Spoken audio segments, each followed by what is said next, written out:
All right, let's return to one of your files in the editor, and we are now going to talk about globaling and everything that is in your global window.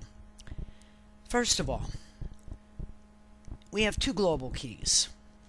F7, which is our scan key. If you edit like I do, I use the F7 key, which will take me to all of my untranslates, and as I do one, it immediately moves on to the next one. However, there are some folks that like to global one line at a time as you move across your screen, and when you get to an untranslate, you want to do that. Well, you can still use F7. However, realize when you use the F7 key, once you're finished with this untranslate, it's going to skip way down here to the next one. If you don't want to do that, then use your F8 key. Every time you depress F8, it will increase the highlight to the right. So if you want to highlight to the right, it's F8. Now, you will notice that the word here, computer, is on this word list. Some people tell me that the suggest translation, they do not get a real good word list. Well, the reason is that you have not set up your phonetic table yet.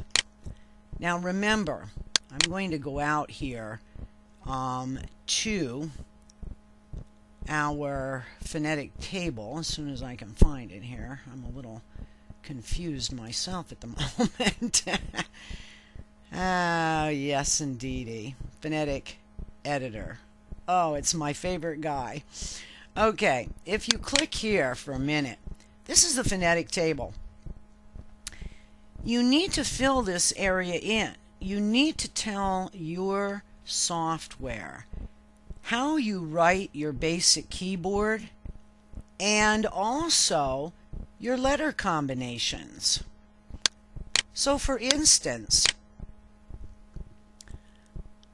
how you do your CH words.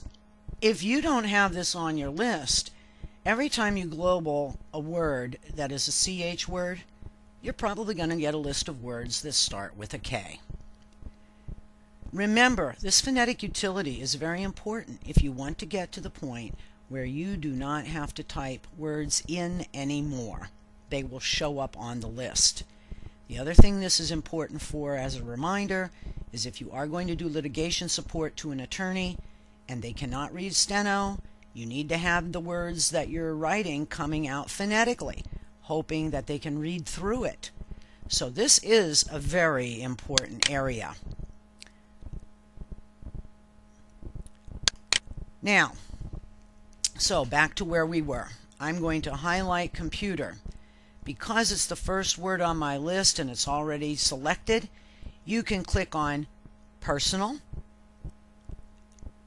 dump. What dump will do, it's like a text global for those of you that may have been on Xscribe, text global, or it will just global this particular outline just for this file, and then it will get rid of the outline. It does not end up in your global holding table, and it will not be applied.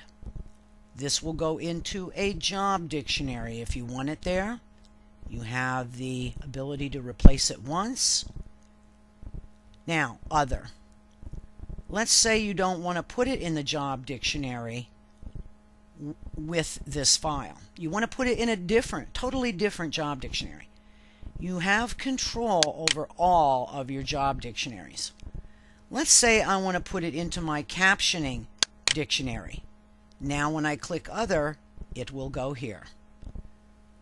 So personal, dump, job, other, or replace once. Now, you also notice some of these letters are underlined. These are shortcuts. In a Windows environment, anytime you see a letter underlined, that means you want to use the Alt key with it. So if I want to put it in my personal, it's Alt P. My job, Alt D. dump Alt D. Yes, that's the same as deleting a stroke, but when you're in the global area, it won't delete it, it will global it. And then get rid of the outline. Alt J or Alt O, Alt R. So, I'm going to put this in my personal. So, I'm going to do Alt P, and it's done. Now, if I'm using the F7 key as my scan key,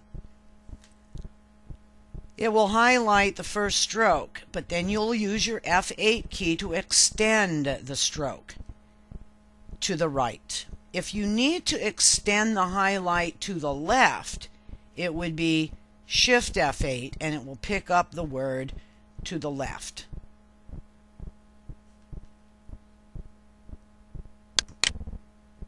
You can also use these arrow keys if you care to.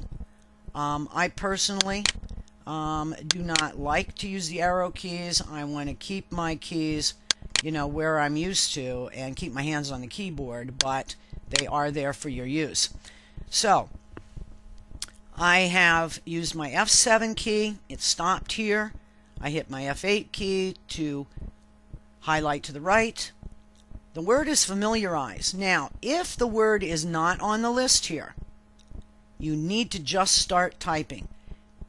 Please do not hit delete to delete this word. It's highlighted. In a Windows environment, when you have something highlighted, that means it will be replaced as you are typing. So familiarize, I'm going to put this into my personal. Now notice I used F7, so what now happened was it immediately went, as soon as I defined this word, it immediately went to the next one. Again, I'm going to use F8 to extend the highlight. Here's the word, which is system, and I can now place it in whatever dictionary I wish. It immediately moves on to the next one. F8 to highlight. The word is features. For me, it's right here, but remember, if you have to type, just start typing, and it will go like this all the way through. Here's the word menu. It's the first one on my list, so I'm going to use my shortcuts. I'm going to keep using F8 to highlight here. The word is dictionary, which is the second one, and again, I'm going to move right along. The word is decide. It's not on my list, so I'm just going to type and place it where I want to place it. So it just continues this way. Now, let's back up for a moment. Let's say you have a word that translated, but for some reason it translated to the wrong word. You can also use F8 to redefine something. So if I put my cursor in front of this word and I hit F8 again, the global window opens, and I can now type in what I want this word to be, and it will global and change every occurrence of it. Okay, a few other things about your global window.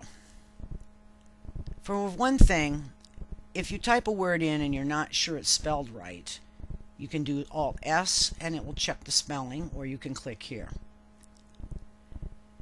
Now, what is text or steno? The suggest list here that we now have, and let me select a little bit different word for this.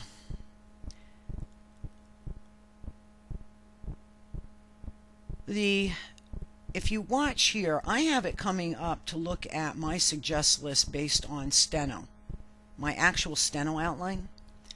Some people get a better list if they change it to text.